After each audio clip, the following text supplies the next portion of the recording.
Hi guys, welcome back to Fishing Cincinnati. I'm John. Today we're going to talk about the fluke. For some of you who don't know what a fluke is, or soft-bodied jerkbait, this is your guy. Just an ordinary zoom fluke here. Great way to finesse around a pond, lake, get some of those hard to finicky bass that are on your lake. I prefer the zoom. I always have. I really like the action I get out of that. This is the white ice. It's a shad color. Works out great for me. You know, the fluke, to me, a fluke's a fluke. I don't have my super flukes out.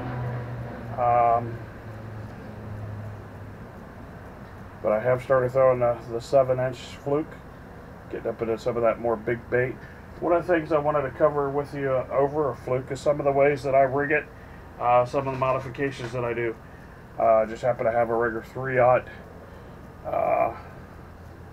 straight shank hook here, or offset hook, I'm sorry. A couple different things you can do is if you barely come in,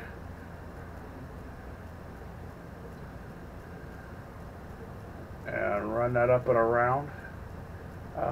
Depending on how you're rigging that, I'm not going to puncture that all the way through. But if you leave some of the shank exposed versus pulling all the way up and over, skin hooking it or nose hooking it versus deep hooking it, you get that bait to dive, get that bait to pull up. One of the things that I found in some of the weedy areas, some of the ponds that I'm having or fishing have weeds, I will rig it upside down, bring it back up, use the split in the belly to keep it more weedless. Another thing that I started doing with it, some of these ponds, because I fish a lot of ponds that have zero laydowns, almost zero structure, maybe some chunk rock in them.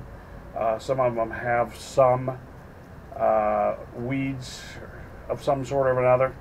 A lot of it has hygrophilia, hornwort, things of that nature.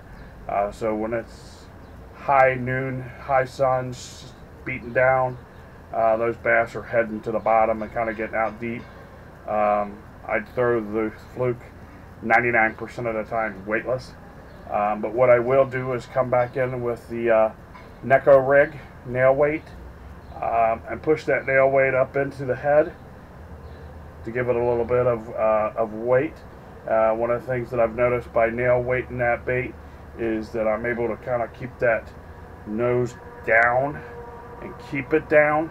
Also, when I'm throwing it out, it takes a little less time for it to get down into the strike zone that I want it, or even get it down the bottom.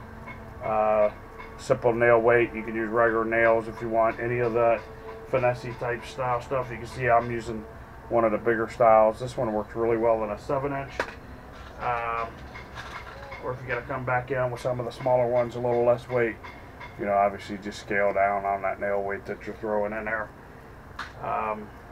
Typically we'll throw that on a 3/0 hook. One of the things that I do with that fluke, excuse me guys, is I will fish that very aggressively. I'm casting it up in there, rip, rip, rip, rip, rip, sometimes 4 or 5 rips in that pause, and I'm trying to get this fluke to dart, dive, and go every which way. I think it represents more of a dying bait fish that way. Gives it more of a natural appearance to me. A lot of times I'll even be fishing it on surface or popping it up out of surface, nose coming out, going back down. I do, if I have one following, I will give it kind of a keel, or to kind of keel down and go towards bottom. A lot of times I've had them hit it on the kill. Sometimes after that kill, I'll give it a quick little pop. When it pops back up, it gets a reaction out of them every time, and the bass just come unglued on that. Great finesse type lure bait, the soft jerk bait, working around behind some of these guys on these pressured ponds that I fished. Again, most of these ponds I'm fishing are little to no structure, so I'm trying to find other presentations to catch more bass instead of just going and catching 1 or 2, catching 4 or 5, 6 bass at a time out of these lakes. I do throw this, have been throwing this exclusively on spinning rod and reel, light tackle, light line, trying to keep everything as finessey as possible, trying to keep everything minimum. You know, some of these bass, like I said, they're really pressured. Some of them, you know, we've started recording. We're catching some of these bass. In the past couple of months, say 2 months, I've caught the same bass 3 times. Third time I caught the guy, he was on the finesse. Got to change it up. Keep giving them a different presentation. Like I said, I really like to fire that fluke up in there. Rip, rip, rip, rip, pause. Rip, rip, rip, pause. I keep it on a slack line while I'm ripping it. Not, you know, completely limp slack line, but I keep a slack line. I've been playing around with it, trying to figure out some different reactions I can get out of the soft jerk bait or the fluke. And I've noticed that a lot of times if I'm keeping a little bit of slack line in it, I can get more of that really wild side to side kick out of it, darting, diving, coming up. I'll switch that barely nose hooking it versus deep hooking it, trying to get some different ups and downs, trying to see where I want to keep it in the water column. And I'll vary that throughout the day, depending on what the bass are after. I let the bass pretty much tell me. I've got a lot of confidence in throwing a fluke or a soft jerk bait. I throw it in a couple of different colors. Again, I try to keep it simple, more of a crawfish color. Of course, your white for the shad, a little bit darker shad. And I do go into like a green, like a baby bass. That seems to work really well. A watermelon or a green pumpkin color. That's my last favorite choice. As you see, guys, I keep it real simple. About 5 different colors. Even on a super fluke, I'm doing that way. Outside of the zoom, the other one that I have been experimenting with is big bite baits. I've been throwing that one around a little bit, having a lot of success with it. Depending on what I'm after or time of year, I like to throw the standard, more or less 4-inch fluke. Then I will jump up to the 7-inch fluke if I've been getting a bite, or I'm at one of the local ponds where I know there's some bigger, more quality bass. I will throw the bigger fluke. Some of these lakes, don't get me wrong, the big baits, the small bass will bite it too, but I'm having better luck on the smaller baits with the smaller bass versus the 7, 8, 9-inch swim baits, flukes, things of that nature, worms.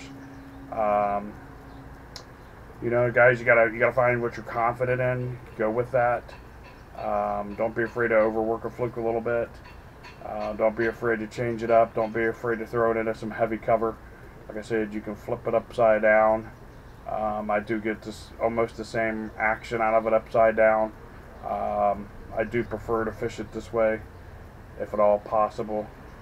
Sometimes when I'm Texas rigging it, it's pretty much the rig that you're using.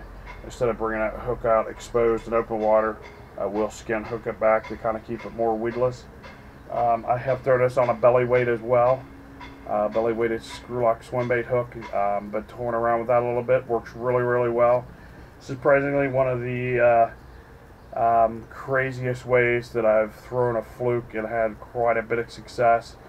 And I've been starting to do that a little bit more again here on some of the ponds. I was doing it a few years ago when I had access to a boat and I was out fishing a reservoir, lake, river system.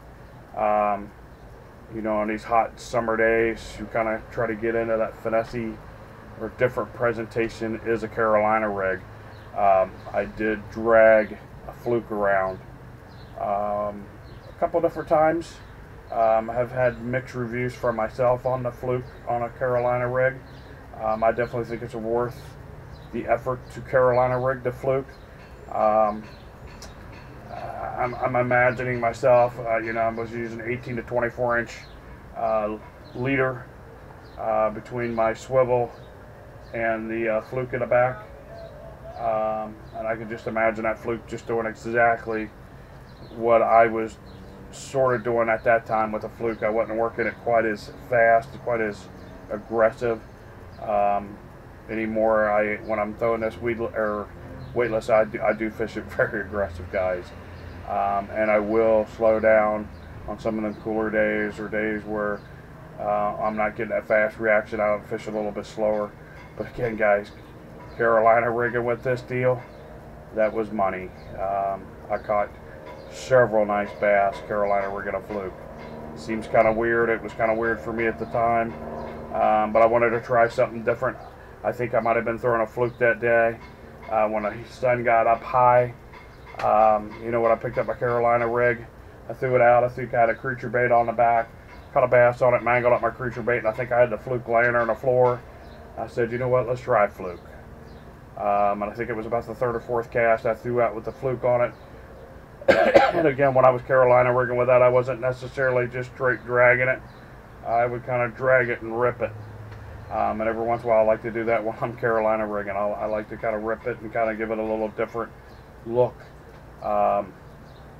You know, guys, you got to be able to think outside the box a little bit sometimes on these things and try new things and work things differently.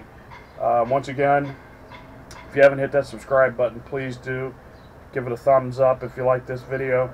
We're going to keep working. We're going to keep trying to bring out better quality videos. Again, guys, if you're not throwing a fluke for that finesse bite, you don't know what you're missing. I strongly encourage you to get out and throw the fluke. Zoom fluke has been my go-to fluke confidence bait, and I think they range right around 11-12 cents a piece by the time you piece them out on the box price. So you're not investing a lot of money if you've never fished the fluke. Go pick up a pack. If you got shad in your pond, lake, river, get this shad color, maybe the darker shad.